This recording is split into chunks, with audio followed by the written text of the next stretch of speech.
तो आप क्या पसंद करेंगे कि आपका बच्चा सुबह जब सो कर उठे तो एकदम आलस में भरा हुआ, परेशान सा, नींद में बुझा बुझा सा हो, या फिर आपका बच्चा एकदम सुपर फ्रेश, एनर्जेटिक और फ्रेश हो और उसका दिन इतना प्रोडक्टिव जाए, वो इतना कुछ सीखे दिन में, इतना कुछ इम्प्लीमेंट करे, अपने को इम्प्रूव करे day by day. So definitely हम सब चाहते हैं कि हमारे बच्चे एकदम फ्रेश, हेल्दी, एनर्जेटिक रहे। उस पर हम सब फिजिकल हेल्थ पे तो बहुत ज़्यादा काम करते हैं, लेकिन हमें मेंटल हेल्थ पे काम करने की बहुत ज़्यादा ज़रूरत है बच्चों के। सो मैं पूनम मेहरा आपके अपने parenting channel let's learn parenting में आपका एक बार फिर से स्वागत करती हूँ। लेट्स लर्न पेरेंटिंग टुगेदर, चलो साथ मिलके पेरेंटिंग सीखते हैं। तो आज का वीडियो इस बात पे है कि बच्चों को किस तरह से तरीके से सुलाएं कि बच्चा एकदम सुबह फ्रेश उठे। इस पे हम 5 मोस्ट इम्पॉर्टेंट टिप्स की आज बात करने वाले हैं। तो चलो let's not delay and get started with the video. Parents and my beautiful all mothers. So सबसे पहले हमें क्या करना चाहिए? सबसे पहले जब सोने का एक टाइम हो जो हमने फिक्स किया है वो बच्चे का, depending on our child's age, हमने जो भी टाइम रात को 9 बजे, 10 बजे, 11 बजे का फिक्स किया है, 9:30, 8:30 का, वो टाइम को हमें डेली का फिक्स रखना है। अगर आप चाहें तो थोड़ा वीकेंड पे संडे को एक थोड़ा रिलैक्सेशन दे सकते हैं सैटरडे नाइट को, जिससे कि संडे बच्चा देर तक सो सकता है। थोड़ा रिलैक्स करना भी ज़रूरी है। तो सबसे पहला पॉइंट जो हमने टाइम फिक्स किया है, उसके कम से कम 1 घंटे पहले हमें मीडिया कर्फ्यू लगाना है, सोशल मीडिया कर्फ्यू घर में लगा देना है। उसका रीज़न है, मैंने पहले वीडियो में भी बताया है कि सोशल मीडिया पे एक्टिव रहने से एकदम एंड मोमेंट तक सोने के क्या होता है, हमारे ब्रेन में जो हार्मोन्स होते हैं ना, जो केमिकल्स होते हैं, डोपामाइन, सेरोटोनिन एक्सेट्रा, वो इतने एक्टिव होते हैं कि वो हमें नींद आने नहीं देते हैं। इसी वजह से 1 से 1.5 घंटे पहले मीडिया कर्फ्यू घर में लगाना बहुत ज़रूरी है। उसमें सबको कोऑपरेट करना पड़ेगा, मम्मी को भी मीडिया कर्फ्यू अपना लगाना पड़ेगा, टीवी बंद करना पड़ेगा, बच्चे का भी लगाना पड़ेगा। जब हम करेंगे तब हमारा बच्चा हमको देख के सीखता है, राइट? ये हम पहले भी डिस्कस कर चुके हैं। मैं बार बार कहती हूँ कि चाइल्ड इज़ आवर शैडो। हम बच्चा कैसे बिहेव कर रहा है, वो हम कैसे हैं, अगर हमें वो समझना है तो हम ये जान ले कि हमारा बच्चा जैसे बिहेव कर रहा है ना, हम वैसे हैं। It's as simple as first technique is media curfew लगा दीजिए घर पे। अब ये पेरेंट्स की प्रॉब्लम आती है कि मैम बच्चा तो मोबाइल के सामने से हटना ही नहीं चाहता है, टीवी के सामने से हटना ही नहीं चाहता है, कैसे हम मीडिया कर्फ्यू लगाएं? So it's very simple. जिस तरह से हर चीज़ का एक टाइम हमने सेट किया है, जैसे पढ़ाई हो जाती है तो बुक्स बंद करके बैग में रख के बैग पैक कर देते हैं। जिस तरह से खाना ख़त्म हो जाता है तो किचन क्लोज कर देते हैं। जिस तरह से खेल ख़त्म हो जाता है तो आके रेस्ट करते हैं। उसी तरह से हम उसको समझाएंगे कि अब इसका टाइम ख़त्म हो गया और इसको अब कंटिन्यू करेंगे कि तो ये प्रॉब्लम होगी, नींद नहीं आएगी, नेक्स्ट मेंटल आपका जो है ग्रोथ प्रॉपर नहीं होगी, आपका नेक्स्ट डे अच्छा नहीं जाएगा। तो बच्चा ज़रूर मानेगा। और बच्चा मानने से ज़्यादा जब आप वो खुद करके उसको दिखाएंगे कि देखो मैंने भी बंद कर दिया है, मेरा भी मीडिया कर्फ्यू लग गया है, सबका मीडिया कर्फ्यू हो ही नहीं सकता कि बच्चा बात को समझे नहीं। बच्चे हर बात समझते हैं। समझाने वाला अच्छे से तरीका अगर अपनाएं तो it's very easy to tackle children. अब सेकेंड पॉइंट पे आते हैं। सेकेंड पॉइंट क्या है? रात को बच्चे को कुछ उसकी पसंद का खिलाएं। वो लाइट हेल्दी कुछ उसकी पसंद का, ज़रूरी नहीं कि जंक हो। पेरेंट्स कहते हैं बच्चे तो जंक ही मांगते हैं, तो हम क्या करें, उनको जंक ही खिलाते रहें? बच्चे बहुत समझदार होते हैं और बहुत समझते हैं। अगर हम उनको तरीके से, कायदे से चीज़ें बताएंगे तो वो ज़रूर फॉलो करते हैं। मेरे घर में 5 इयर्स का बच्चा है, छोटा 5 साल का बच्चा, उसको हम जैसे प्रॉपरली समझाते हैं ना, वो समझता है और मानता है। अब आप बोलेंगे कि वो 5 साल का इसलिए मान जाता है, ऐसा नहीं है। मेरे अपने बच्चों पे मैंने ये जो भी चीज़ें मैं आपसे के साथ शेयर करती हूँ, वो मैंने मेरे अपने बच्चों के साथ ट्राइड एंड टेस्टेड है और ये वर्क करती हैं एंड गारंटीड वर्क करती हैं। इसको आप उस तरीके से, उस परसिवियरेंस से आप करके देखिए, 110% गारंटीड ये चीज़ें वर्क करेंगी। तो सेकेंड पॉइंट क्या है? सेकेंड पॉइंट है कि खिलाना। बच्चे को उसकी पसंद का, उसको लगे कि कुछ जंक वैरायटी बट वो हो हेल्दी। ये हम मदर्स का सोचना काम है, ये हमें करना पड़ेगा। हमें सोचना पड़ेगा कि बच्चे को लगे भी कि अरे वाह, और हेल्दी भी हो। ऐसा कुछ बच्चे को खिलाना है जिससे कि उसका मन खुश रहे।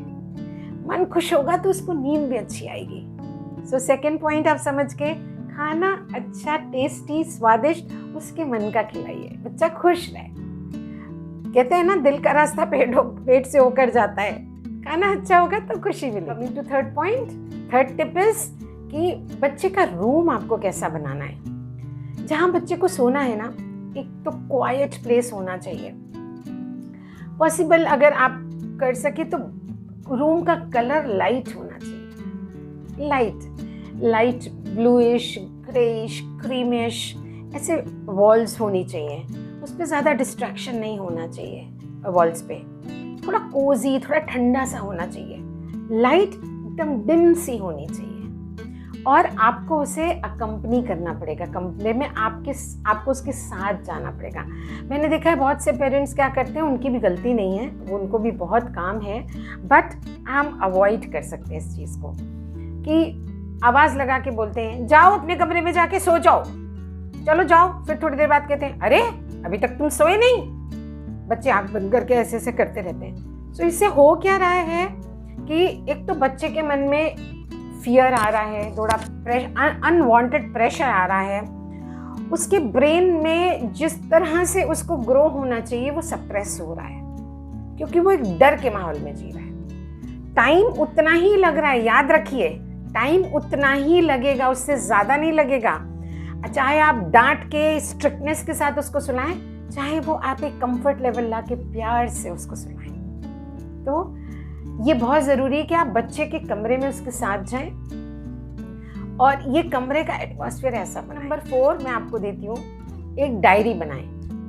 एक डायरी जो कि डेली रात को जब आप उसको रूम में लेकर जाएं बच्चे को सुलाने के लिए, तो उस डायरी में उस बच्चे से कहें कि चलो बच्चा, आज सोचते हैं कि हमारी पूरे दिन में हमारे साथ 3 बेस्ट बातें कौन सी हुई हैं। उसको सोचने दें और खुद भी सोचे कि हमारे साथ 3 बातें अच्छी कौन सी हुई हैं। तो 3 बातें उसकी, 3 बातें आपकी, हो गई 6 बातें। इसको अपनी अपनी डायरी में डेट डाल के नोट कर लें कि आज की डेट में क्या क्या हुआ है। जो मम्मा ये हुआ वो आपकी हेल्प मांगेगा शुरू में बच्चा कि ये मेरे साथ, ये नहीं, उसको कंफ्यूजन क्लियर करना हमारा काम है। ठीक है, ये 3 बातें अच्छी हुई, 3 बातें अच्छी हुई तो अरे वाह। तो अब हम क्या करेंगे, 5th टिप हम क्या करने वाले हैं, उस बच्चे को बेड पे सुलाएंगे, लिटाएंगे, उसके बालों में हल्के हल्के ऐसे फिंगर्स फेरेंगे, हल्के हल्के ऐसे करेंगे, उसको ऐसे करेंगे, उसको प्यार करेंगे, उसके फोरहेड पे, हेड पे एक किस देंगे उसको, बच्चे को। और बच्चे से कहेंगे कि देखा आज लाइफ में, आज अपने दिन में ये अच्छी अच्छी बातें हुई और इस बातों से हमने क्या क्या सीखा। बच्चा खुद ही बोलेगा, उसको बोलने दीजिए, बच्चा खुद ही बोलेगा। फिर अब हमने इतना कुछ सीखा है तो हमें थैंक यू तो करना चाहिए, ग्रेटफुल होना चाहिए। किसका ग्रेटफुल होना चाहिए, ये 3 बातें जो हुई, इस 3 बातों को करने के लिए हमें यूनिवर्स का थैंक करना चाहिए, क्योंकि वो बातों से हमें जो सुकून, जो हेल्प, जो लर्निंग मिली है, उसके लिए हमने जो एक्शंस लिए हैं वो विजडम हमको उस वजह से आई। So let's thank universe, gratitude करना सिखाइए बच्चे को। सो बच्चा जिस माइंड सेट से, बच्चा ही नहीं, हमें अडल्ट्स को ये सारी चीज़ें भी करनी चाहिए, क्योंकि जिस माइंड सेट से हम सोते हैं उसी माइंड सेट से हम उठते हैं सुबह, राइट। अगर हम चिड़चिड़ेपन से सोएंगे तो हमारा सुबह भी मिजाज चिड़चिड़ा होगा और उस हिसाब से मेरा पूरा दिन जाने वाला है। तो ये हुई 5 टिप्स। मैं रिपीट करूंगी कि सबसे पहले उसको एक मीडिया कर्फ्यू लगाइए। सेकंड, आप उसको मनपसंद खाना खिलाएं। थर्ड, उसको आप ऐसे रूम में लेकर जाएं जो एकदम कोजी हो। फोर्थ, आप उसको डायरी दें जिसमें 3 बेस्ट थिंग्स लिखें। 5th थिंग, उसको लिटाएं, उसके हाथ पे हाथ, सर पे हाथ फेर के अच्छे से उससे अच्छी अच्छी बातें पॉजिटिव करके उसको ग्रैटिट्यूड फेज में लाके बच्चे को सुला दें। कई बार ऐसा हो सकता है कि आपके पास टाइम कम हो और आपको बहुत ऑफिस का काम हो या घर का काम हो, कुछ इंपॉर्टेंट काम हो। सो आप जब वहाँ से हटें, अगर बच्चा नहीं सोया है और आप उसके पास से जा रहे हैं तो उसकी परमिशन लेकर जाइए, उसको समझाइए कि बच्चा अब आप सो जाइए, मम्मा को ये काम है, हम करने जाएं विद योर ड्यू परमिशन। इससे क्या हो रहा है, बच्चे के मन में एक रिस्पेक्ट आ रही है, एक सीख रहा है कि मेरी मम्मा मेरे से परमिशन मांग रही है तो मुझे भी हर चीज़ के लिए मम्मा से परमिशन लेनी चाहिए। सो आप इनडायरेक्टली बच्चे की हैबिट एक बिल्ड कर रहे हैं अच्छी, राइट। सो ये सारी चीज़ें आपने अगर without fail non stop 21 to 30 days कर लिया, सो बच्चे की हैबिट बदल जाएगी और आपको फिर इतना एफर्ट नहीं डालना पड़ेगा, इतनी देर नहीं लगानी पड़ेगी। बच्चा खुद ब खुद सोने जाएगा, खुद ब खुद उठेगा।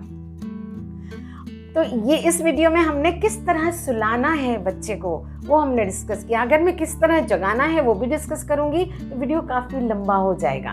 तो नेक्स्ट वीडियो में मैं डिस्कस करूंगी कि बच्चे को किस तरह से जगाना है कि वो फ्रेश उठे। होप मेरी ये एक्सपीरियंस से आप बहुत कुछ सीख रहे हैं। होप ये वीडियो आपको अच्छा लगा है। अगर अच्छा लगा है तो लाइक शेयर सब्सक्राइब ज़रूर करें और मुझे सपोर्ट करें in my mission to bring free happiness in each and every family. Permanent happiness हर फैमिली में हो, कोई भी फैमिली में क्योस, तकलीफ, दुख, परेशानियाँ ना हो। स्लीप की बहुत इम्पॉर्टेंस है। ये जो मैंने टिप्स कर दी है ना वो बड़े भी करें तो उनको बहुत। And sleep is most important अपनी लाइफ को जीने के लिए, हेल्दी रखने के लिए, फिजिकल हेल्थ के लिए। Mental sleep, stability, quietness, peace बहुत ज़्यादा ज़रूरी है।